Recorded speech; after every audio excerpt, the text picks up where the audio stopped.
God is watching you.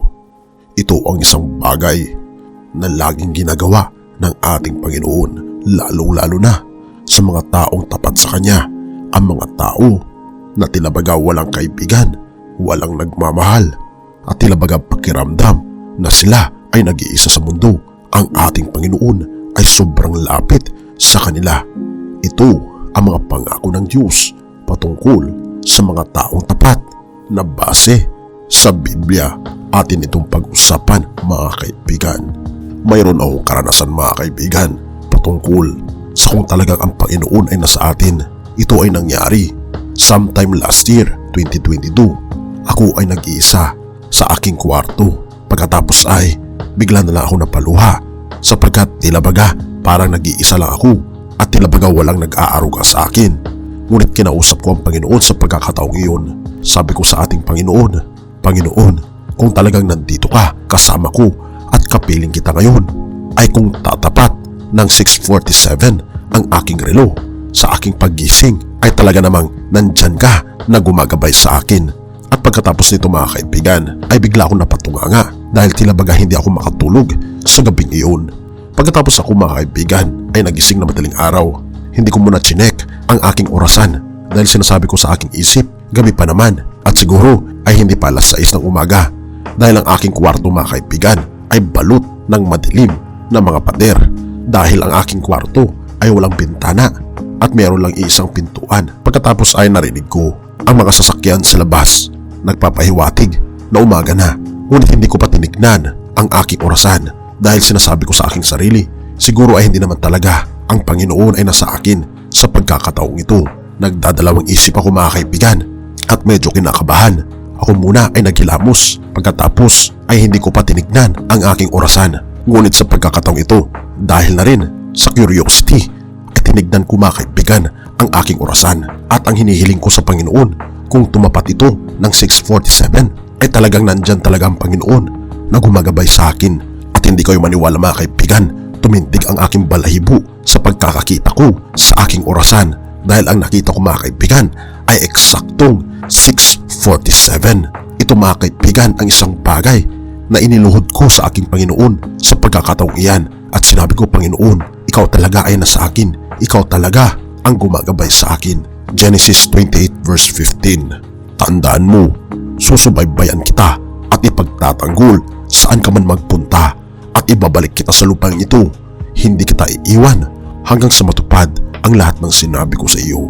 Oo, mga kaibigan, ang ating Panginoon ay laging nakasubaybay sa atin, lalong-lalo na ang mga taong tapat, ang mga taong naghahanap ng kasiyahan at tunay na kagalakan sa mundong ito. Ang ating Panginoon ay kanyang ibinibigay ang kanyang mga anghel para tayo ay protektahan. Saan ka man naroroon ngayon, kaibigan, ang ating Panginoon ang siyang gumagabay sa iyo. Ikaw man ngayon ay malungkot, ikaw man ngayon ay naghihinagpis dahil sa sakit, ikaw man ngayon, mga kaibigan, ay balisa dahil sa depresyon, ikaw man, kaibigan, ay nasa isang sulok, hindi alam kung ano ang gagawin. Ang ating Panginoon ay sinusubaybayan kanya.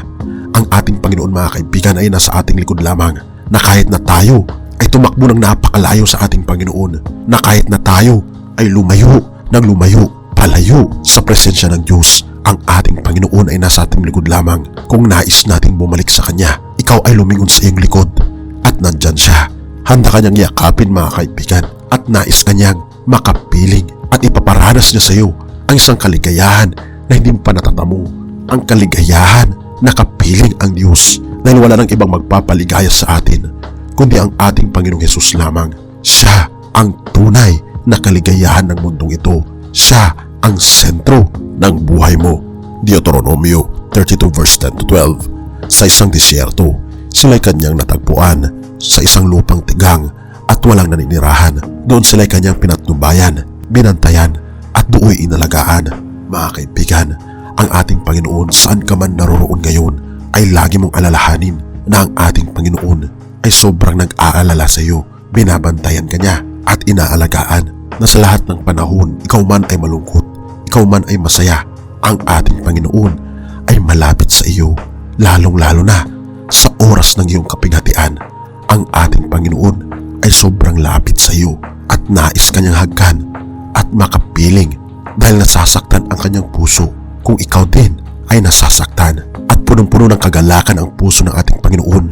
Kung ikaw din ay masaya ngunit ninanais ng ating Panginoon sa panahon ng kagalakan at sa panahon ng iyak, sa panahon ng kalunasan at sa panahon ng sakit, nais ng ating Panginoon na makapiling ka niya lagi dahil siya ay lubos na umiibig sa iyo.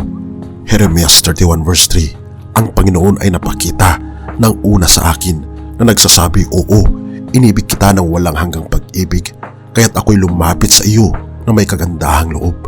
Ang ating Panginoon ay hindi siya ang nagbibigay ng mga kapigatian sa atin, kundi ito'y kagagawa ni Satanas dahil tayo ay naakusahan ni Satanas na dahil tayo lang naman mga kaibigan ay malusog at maraming pagpapala, kaya daw tayo lumalapit sa ating Panginoon. Pero nais patunayan ng ating Panginoon na kahit nasa sakit at kalusugan, sa iyak at kagalakan, ay tayo ay sa ating Panginoon.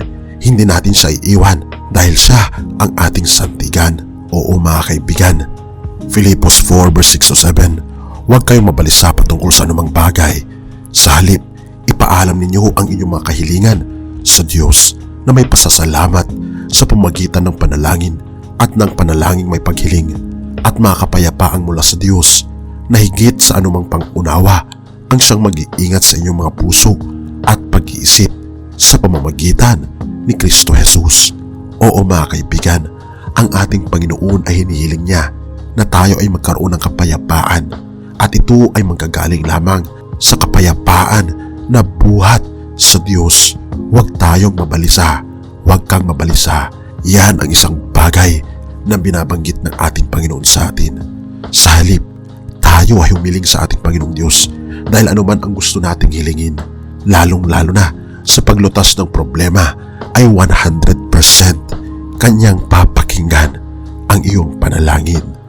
It's either ikaw ay palalakasin niya upang mabutasan mo ang problema, o kaya naman tatanggalin niya ang problema para ikaw ay magkaroon ng kagalakan.